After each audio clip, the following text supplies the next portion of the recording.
ಪಿತನ ಸುತನ ಮತ್ತು ಪವಿತ್ರಾತ್ಮರ ನಾಮದಲ್ಲಿ ಆಮೆನ್. ಎಂತ ಒಳ್ಳೆ ದೇವರು ಏಸಯ್ಯ, ಎಂತ ಒಳ್ಳೆ ದೇವರು ಏಸಯ್ಯ, ನನ್ನ ಕಷ್ಟವೆಲ್ಲ ತೀರಿದಯ್ಯ ನಿನ್ನ ಸೇರಲು. ಎಂತ ಒಳ್ಳೆ ದೇವರು ಏಸಯ್ಯ. ಪ್ರಭು ಕ್ರಿಸ್ತರಲ್ಲಿ ಆತ್ಮೀಯ ಸಹೋದರ ಸಹೋದರಿಯರೇ, ಈ ದಿನದ ಮುಂಜಾನೆಯ ಜೀವ ಸ್ವರ ಕೀರ್ತನೆಗಳು 34 ವಚನ 18ರಿಂದ ಮುಂದುವರೆದ ಭಾಗ. ಓಕೆ. ಸನಿಹದಲ್ಲಿಯನು ಪ್ರಭು ಭಗ್ನ ಹೃದಯಗಳಿಗೆ, ಅಂದರೆ ಭಗ್ನ ಹೃದಯ, ಮುರಿದ ಮನಸ್ಸು, ಜಜ್ಜಲ್ಪಟ್ಟ ಮನಸ್ಸು, ನೊಂದು ಬೆಂದ ಮನಸ್ಸು, ಕಷ್ಟ ಸಂಕಟಗಳಿಂದ ಜರ್ಜರಿತವಾದ ಮನಸ್ಸು, ಅಂತ ಮನಸ್ಸಿಗೆ ಪ್ರಭು ಸಮೀಪದಲ್ಲಿರುತ್ತಾರೆ. ಉದ್ಧಾರಕನಾಥನು ಮನಸ್ಸು ಕುಗ್ಗಿದವರನು. ಇವತ್ತು ನಿಮ್ಮ ಮನಸ್ಸು ಕುಗ್ಗಿ ಹೋಗಿದೆಯಾ? ಜಜ್ಜರಿಸಲ್ಪಟ್ಟಿದ್ದೀರಾ? ಮಾನಸಿಕ ವೇದನೆಯಿಂದ ನರಳುತ್ತಿದ್ದೀರಾ? ಒಂದು ವಿಷಯವನ್ನ ನೆನಪಿಗೆ ತಂದುಕೊಳ್ಳಿ, ಪ್ರಭು ಯೇಸು ನಿಮ್ಮ ಸಮೀಪದಲ್ಲಿದ್ದಾರೆ. ನಿಮ್ಮ ನೊಂದು ಬೆಂದ ಮನಸ್ಸನ್ನು ಉಜ್ಜೀವನಗೊಳಿಸುವ ನನ್ನ ಯೇಸು ನನ್ನ ರಕ್ಷಕ. ಸಮುವೇಲನ ತಾಯಿ ಹನ್ನಳು, ಪೆನಿನ್ನಳ ಚುಚ್ಚು ನುಡಿ, ಜನ ಎಲ್ಲ ಬಂಜೆ ಎಂದು ಕರೆಯುವಂತ ದುರವಸ್ಥೆ, ಆಕೆಯ ಮಾನಸಿಕ ವೇದನೆ, ನೋವು, ಅವಮಾನ, ಖಿನ್ನತೆ, ಯಾರಿಂದಲೂ ಬಗೆಹರಿಸಲಾಗದಂತ ಸಮಸ್ಯೆ. ಆಕೆ ದೇವರ ಸನ್ನಿಧಾನದಲ್ಲಿ ತನ್ನ ಚಿಂತೆ, ಪೇಚಾಟ, ಮನಸ್ಸಿನ ವೇದನೆಯನ್ನು ಕಣ್ಣೀರಿನ ರೂಪದಲ್ಲಿ ಪ್ರಾರ್ಥನೆಯಲ್ಲಿ ಸುರಿಸಿದಾಗ ದೇವರು ಅವಳ ಕಣ್ಣೀರನ್ನ ನೋಡಿದರು, ಆಕೆಯ ಪ್ರಾರ್ಥನೆಯನ್ನು ಆಲಿಸಿದರು. ಜಜ್ಜಲ್ಪಟ್ಟ, ಮುರಿಯಲ್ಪಟ್ಟ ಆ ಮನಸ್ಸನ್ನ ಸಂತೈಸಿ ಆಕೆಯ ಬೇಡಿಕೆ, ಕೋರಿಕೆ ಅದ್ಭುತಕರವಾದ ರೀತಿಯಲ್ಲಿ ಪ್ರವಾದಿ ಸಮುವೇಲನನ್ನ ಮಗುವಾಗಿ ಕೊಟ್ಟು ಆಶೀರ್ವದಿಸಿದರು. ಲೂಕನು ಬರೆದ ಶುಭ ಸಂದೇಶ 7ನೇ ಅಧ್ಯಾಯ ವಚನ 47ರಲ್ಲಿ ಆ ವ್ಯಭಿಚಾರಿಣಿ ಸ್ತ್ರೀ ಜನರೆಲ್ಲರಿಂದ ತಿರಸ್ಕರಿಸಲ್ಪಟ್ಟು ತನ್ನ ಜೀವನವೇ ತನಗೆ ಅಸಹ್ಯವಾಗಿದೆ ಎಂದು, ಈ ಒಂದು ನೋವಿನಿಂದ, ಈ ಯಾತನೆಯಿಂದ, ಈ ಅಶುದ್ಧ ಜೀವನದಿಂದ ನನಗೆ ಯಾರು ಬಿಡುಗಡೆ ನೀಡಲು ಶಕ್ತರು ಎಂದು ಹುಡುಕುತ್ತಿದ್ದ ಆಕೆಗೆ ಪ್ರಭು ಯೇಸುವಿನ ಪಾದದ ಬಳಿ ಕುಳಿತು ಕಣ್ಣೀರಿನಿಂದ ಗೋಳಾಡಿದಳು. ಆಕೆ ಒಂದು ಮಾತನಾಡದಿದ್ದರು, ಆಕೆಯ ಮನಸ್ಸಿನ ನೋವು ಕಣ್ಣೀರಿನ ರೂಪದಲ್ಲಿ ಯೇಸುವಿನ ಪಾದಗಳನ್ನು ತೊಳೆದಾಗ ಯೇಸು ಹೇಳಿದರು, ಮಗಳೇ, ನಿನ್ನ ಪಾಪಗಳು ಅಪಾರವಾಗಿದ್ದರು, ಅವೆಲ್ಲವೂ ಕ್ಷಮಿಸಿದ್ದೇನೆ, ಸಮಾಧಾನದಿಂದ ಹೋಗು. ಇದಕ್ಕೆ ನೀನು ತೋರಿಸಿದ ಪ್ರೀತಿಯೇ ಕಾರಣ. ಇವತ್ತು ನೀವು ಮಾನಸಿಕವಾಗಿ ಜಜ್ಜಲ್ಪಟ್ಟಿದ್ದೀರೋ, ಪ್ರಭು ಯೇಸುವನ್ನ ಪ್ರೀತಿಸಿ, ಪ್ರಭು ಯೇಸುವನ್ನ ಪ್ರೀತಿಸಿ. ಆತನು ಪವಿತ್ರಾತ್ಮರ ರೂಪದಲ್ಲಿ ತನ್ನ ಪ್ರೀತಿಯನ್ನು ನಮ್ಮ ಹೃದಯಗಳಿಗೆ ಸುರಿಸುವವರಾಗಿದ್ದಾರೆ. ಆ ದೈವಿಕ ಪ್ರೀತಿ ನಿಮ್ಮಲ್ಲಿ ಸುರಿಸಲ್ಪಟ್ಟಾಗ ನಿಮ್ಮ ಜೀವನ ಹೊಸದಾಗಿ ಮಾರ್ಪಾಡಾಗುತ್ತದೆ. ಧೈರ್ಯದಿಂದಿರಿ. ಸಜ್ಜನನಿಗೆ ಒದಗುವ ಸಂಕಟಗಳು ವಿಪರೀತ, ಪ್ರಭು ಎಲ್ಲವನ್ನು ನಿವಾರಿಸುವುದು ನಿಶ್ಚಯ. ಒಳ್ಳೆಯವರಿಗೆ ಹೇಳ್ತಾರಲ್ಲ, ಒಳ್ಳೆಯವರಿಗೆ ಕಾಲ ಇಲ್ಲ, ಒಳ್ಳೆಯವರಿಗೆ ಬಹಳ ಕಷ್ಟಗಳು ಅಂತ ಹೇಳ್ತಾರೆ ಜನ. ದೇವರ ವಾಕ್ಯ ಹೇಳುತ್ತೆ, ಹೌದು, ಸಜ್ಜನನಿಗೆ ಬರುವ ಕಷ್ಟಗಳು ವಿಪರೀತ.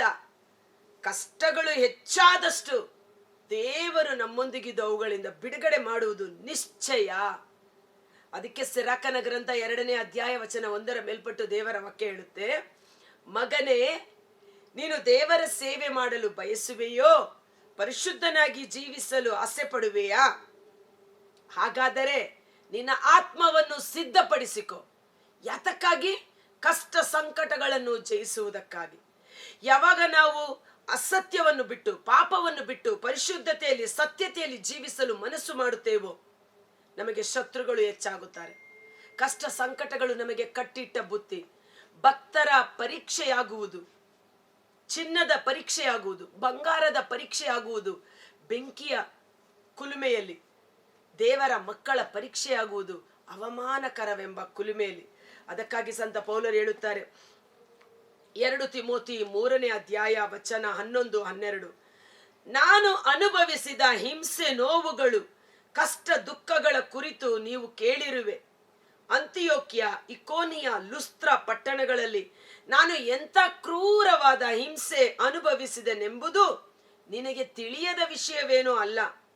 ಆದರೆ ಪ್ರಭು ನನ್ನನ್ನು ಇವೆಲ್ಲವುಗಳಿಂದ ಪಾರು ಮಾಡಿದರು. ನನ್ನ ಯೇಸು ನನ್ನ ರಕ್ಷಕ. ಆಮೆನ್.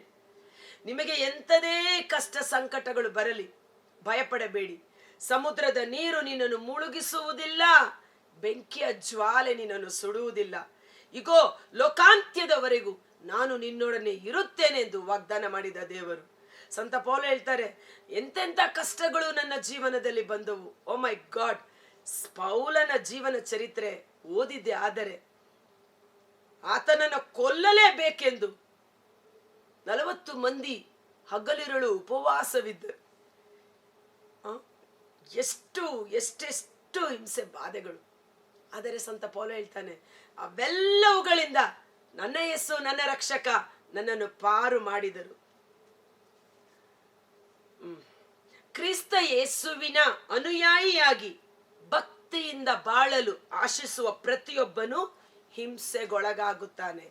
ಸೊ ದೇವರ ಮಕ್ಕಳಾದ ನಮಗೆ ಕಷ್ಟ, ಸಂಕಟಗಳು, ಹಿಂಸೆ, ಬಾಧೆಗಳು ಕಟ್ಟಿಟ್ಟ ಬುತ್ತಿ.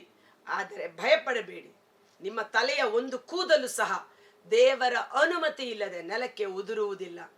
ನನ್ನ ಯೇಸು ನನ್ನ ರಕ್ಷಕ. ಆಮೆನ್. ಕಾಪಾಡುವನು, ಅವನ ಎಲುಬುಗಳೆಲ್ಲವನ್ನು ಮುರಿಯ ಬಿಡನು ಪ್ರಭು ಅವುಗಳಲ್ಲಿ ಒಂದನ್ನು. ಇದು ಪ್ರಭು ಯೇಸುವಿಗೆ ಅನ್ವಯಿಸುವಂತ ಅದ್ಭುತಕರವಾದ ವಚನ. ಯೋಹನ್ನ 19:36 ಪ್ರಭು ಯೇಸು ಕಲ್ವಾರಿ ಶಿಲುಬೆ ಮೇಲೆ ಪ್ರಾಣ ಬಿಡುವ ಸಮಯದಲ್ಲಿ ಯೇಸುವಿನ ಅಕ್ಕಪಕ್ಕದಲ್ಲಿ ಹಾಕಿದ್ದ 2 ಕಳ್ಳರ ಕೈಕಾಲುಗಳನ್ನು ಮುರಿದರು. ಆದರೆ ಯೇಸುವಿನ ಶರೀರದ ಎಲುಬುಗಳನ್ನು ಮುರಿಯಲು ತಂದೆ ದೇವರು ಅನುಮತಿ ಕೊಡಲಿಲ್ಲ.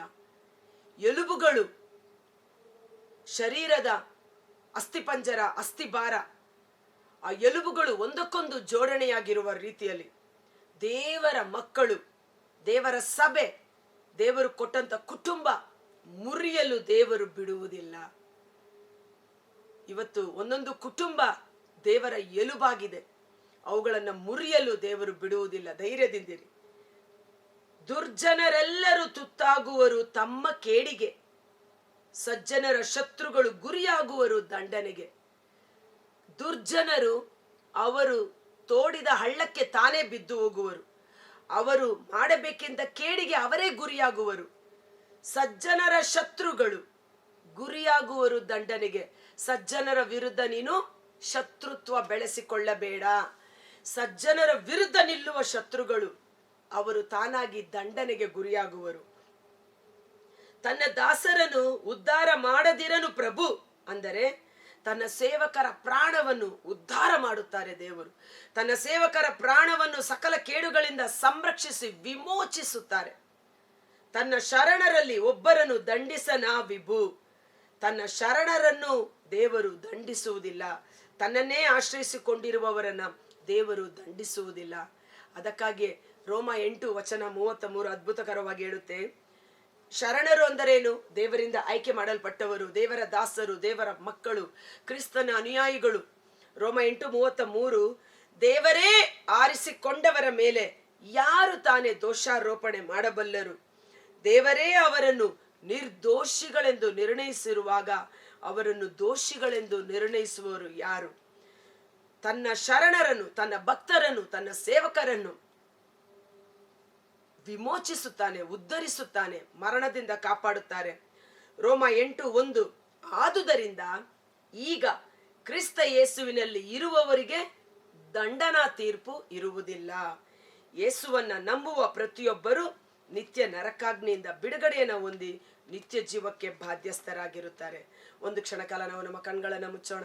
ಕರ್ತರಾದ ಯೇಸುವೇ, ಮುಂಜಾನೆ ಜೀವಸ್ವರವನ್ನು ಆಲಿಸುತ್ತಿರುವ ಪ್ರತಿಯೊಬ್ಬ ಸಹೋದರ ಸಹೋದರಿಯರು, ಅವರ ಕುಟುಂಬಗಳನ್ನು ನಿಮ್ಮ ಕರಗಳಿಗೆ ಸಮರ್ಪಿಸುತ್ತೇನೆ. ಮುರಿದ ಮನಸ್ಸು, ಜಜ್ಜಲ್ಪಟ್ಟ ಹೃದಯ ದೇವರಿಗೆ ಇಷ್ಟವಾದ ಯಜ್ಞ ಬಲಿ. ಯೆಶಾಯ 57:15 ಉನ್ನತ ಲೋಕದಲ್ಲಿ, ಸ್ವರ್ಗ ಲೋಕದಲ್ಲಿ ವಾಸ ಮಾಡುವ ಪರಿಶುದ್ಧನಾದ ದೇವರು ದೀನ ಮನದೊಂದಿಗೆ ನಾನು ವಾಸ ಮಾಡುತ್ತೇನೆ. ತನ್ನನ್ನೇ ತಾನು ತಗ್ಗಿಸಿಕೊಂಡು ಪಶ್ಚಾತ್ತಾಪದಿಂದ ಜಜ್ಜಲ್ಪಟ್ಟ ಹೃದಯದಲ್ಲಿ ನಾನು ವಾಸ ಮಾಡುತ್ತೇನೆ. ದುಂದುಗಾರ ಮಗ ಪಶ್ಚಾತ್ತಾಪ ಪಟ್ಟು ತಂದೆಯ ಬಳಿ ಹಿಂದಿರುಗಿ ಬರುವಾಗ ತಂದೆ ದೇವರು ಓಡಿ ಹೋಗಿ ಆತನನ್ನು ತಬ್ಬಿಕೊಂಡು ಆಶೀರ್ವದಿಸಿದ ರೀತಿಯಲ್ಲಿ ಇವತ್ತು ನಮ್ಮ ಪಾಪಗಳಿಗಾಗಿ ನಾವು ಪಶ್ಚಾತ್ತಾಪ ಪಡೋಣ. ನಮ್ಮ ನೋವು, ಕಷ್ಟ, ಸಂಕಟ, ಯಾತನೆ ಯೇಸುವಿನ ಕರಗಳಿಗೆ ಸಮರ್ಪಿಸೋಣ. ಆತನು ಅಲ್ಲಿ ಉಜ್ಜೀವನಗೊಳಿಸಿ ನಮ್ಮನ್ನು ಸಂತೈಸುವವರಾಗಿದ್ದಾರೆ. ಆತನ ಎಲುಬುಗಳಲ್ಲಿ ಒಂದನ್ನು ಮುರಿಯಲು ಬಿಡುವುದಿಲ್ಲ. ಯೆಶಾಯ 58:11 ಸರ್ವಶಕ್ತನಾದ ದೇವರು ನಿತ್ಯವೂ ನಮ್ಮನ್ನು ಮುನ್ನಡೆಸುವವರಾಗಿದ್ದಾರೆ. ನಮ್ಮ ಸೋತು ಹೋದ ಒಣಗಿದ ಎಲುಬುಗಳನ್ನು ಸಸಾರಗೊಳಿಸಿ ಅದನ್ನು ಬಲಪಡಿಸಿ ಜೀವ ಜಲದ ಬುಗ್ಗೆಯಂತೆ ನಮ್ಮ ಶರೀರ ನೀರೆರೆದ ತಂಪಾದ ತೋಟದಂತೆ ಸುಕ್ಷೇಮಕರವಾಗಿ ಆರೋಗ್ಯಕರವಾಗಿ ಜೀವಿಸುವಂತೆ ನಮ್ಮ ಎಲುಬುಗಳನ್ನು ಪ್ರಭು ಯೇಸು ಈ ಸಮಯದಲ್ಲಿ ಬಲಪಡಿಸಲಿ. ಯೇಸುವಿನ ಗಾಯಗಳಿಂದ ನಮ್ಮ ಶರೀರದ ಎಲುಬುಗಳು ಬಲಗೊಳ್ಳಲಿ. ಸೊಂಟ ನೋವು, ಕೈಕಾಲು ನೋವು, ಮಂಡಿ ನೋವು, ನಡೆಯಲಾಗದೇ ಇರುವಂಥ ಅವಸ್ಥೆ, ಎಲುಬಿನ ಬೆನ್ನು ನೋವು, ಎಲುಬುಗಳ ಸವೆತ, ಇಂಥ ನಾನಾ ರೋಗ ಬಾಧೆಗಳು ಯೇಸುವಿನ ನಾಮದ ಶಕ್ತಿಯಲ್ಲಿ, ಯೇಸುವಿನ ರಕ್ತದ ಅಭಿಷೇಕದಲ್ಲಿ ಅವರ ಸಕಲ ಪಾಪಾಪರಾಧಗಳು ಕ್ಷಮಿಸಲ್ಪಟ್ಟು ಅವರ ರೋಗಗಳು ಗುಣವಾಗಲಿ. ಬೆಟ್ಟ ಗುಡ್ಡಗಳ ಮೇಲೆ ಓಡಾಡುವ ಜಿಂಕೆಯಂತೆ ಅವರ ಕಾಲುಗಳಿಗೆ ಹೊಸ ಶಕ್ತಿ, ಬಲ, ಅಭಿಷೇಕ ತುಂಬಿಸಲ್ಪಡಲಿ. ಸಜ್ಜನನಿಗೆ ಒದಗುವ ಸಂಕಷ್ಟಗಳು ವಿಪರೀತವಾದರೂ ಪ್ರಭು ಎಲ್ಲವನ್ನು ನಿವಾರಿಸುವನು. ತನ್ನ ಸೇವಕರಾದ ನಮ್ಮನ್ನು, ನಮ್ಮ ಕುಟುಂಬವನ್ನು ಸಕಲ ವಿಧವಾದ ಕೇಡು, ಅಪಾಯ, ಆಪತ್ತಿನಿಂದ ಕಾದು ಸಂರಕ್ಷಿಸಿ ಸತ್ಯದ ಪದದಲ್ಲಿ ಮುನ್ನಡೆಸಲ್ಪಡುವಂತಾಗಲಿ. ನಾನು ಬಂದದ್ದು ಜೀವ ನೀಡಲು. ಯೇಸುವಿನ ಜೀವ ನಮ್ಮ ಒಂದೊಂದು ದೇಹಾತ್ಮಗಳಲ್ಲಿ ಯಥೇಚ್ಛವಾಗಿ ಅಭಿಷೇಕವಾಗಿ ಸುರಿಸಲ್ಪಡಲಿ. ಒಡೆದು ಹೋದ ಕುಟುಂಬಗಳು ಯೇಸುವಿನ ನಾಮದಲ್ಲಿ ಒಂದಾಗಲಿ. ಅವರ ಶರೀರದ ಎಲುಬುಗಳನ್ನು ಮುರಿಯಲು ಬಿಡಲಿಲ್ಲ. ಇವತ್ತು ಎಲುಬುಗಳ ರೀತಿಯಲ್ಲಿ ಜೋಡಿಸಲ್ಪಟ್ಟಿರುವ ತಂದೆ, ತಾಯಿ, ಮಕ್ಕಳು, ಗಂಡ, ಹೆಂಡತಿ ಆ ಸಂಬಂಧಗಳು ಪವಿತ್ರೀಕರಿಸಲ್ಪಡಲಿ, ಪರಿಶುದ್ಧವಾಗಲಿ. ಮತ್ತೊಮ್ಮೆ ಅವೆಲ್ಲವೂ ಸರಿಯಾಗಿ ಜೋಡಿಸಲ್ಪಡಲಿ. ದೇವರ ಸಾಕ್ಷಿಯ ಕುಟುಂಬಗಳಾಗಿ ಜೀವಿಸುವ ಕೃಪೆ ಲಭಿಸುವಂತೆ ಯೇಸುವಿನ ಅದ್ಭುತಕರವಾದ ನಾಮದಲ್ಲಿ ಪ್ರಾರ್ಥಿಸಿ ಬೇಡಿ ಹೊಂದಿಕೊಳ್ಳುತ್ತೇವೆ. ಆಮೆನ್. God bless you. ದೇವರು ನಿಮ್ಮನ್ನು ಹೆಚ್ಚಾಗಿ ಆಶೀರ್ವದಿಸಲಿ. ಈ ವಿಡಿಯೋ ಲಿಂಕನ್ನು ತಪ್ಪದೆ ಪರರಿಗೆ ಶೇರ್ ಮಾಡಿ. ಶೇರ್ ಮಾಡುವಾಗ ಅದರಿಂದ ನಿಮಗೊಂದು ಆಶೀರ್ವಾದ ಇರುತ್ತೆ. ಅದರಿಂದ ನೀವು ವಂಚಿತರಾಗಬಾರದು. ನನಗೆ ಇದು ಪಬ್ಲಿಸಿಟಿ ಆಗಬೇಕು ಅಂತ ಅಲ್ಲ, ನೀವು ಶೇರ್ ಮಾಡುವುದರಲ್ಲಿ ಒಂದು ಆಶೀರ್ವಾದ ನಿಮಗೆ ಇದೆ. ಬಿತ್ತನೆ ಮಾಡುವವನು ಕೊಯ್ಯುತ್ತಾನೆ. ಈ ವಾಕ್ಯವನ್ನು ನೀವು ಪರರಿಗೆ ಬಿತ್ತನೆ ಮಾಡುವಾಗ ಫಲವನ್ನು ನೀವು ಕೊಯ್ಯುವಿರಿ. ನಿಮ್ಮ ಕಣಜಗಳು ತುಂಬಿ ತುಳುಕಲಿ. Thank you.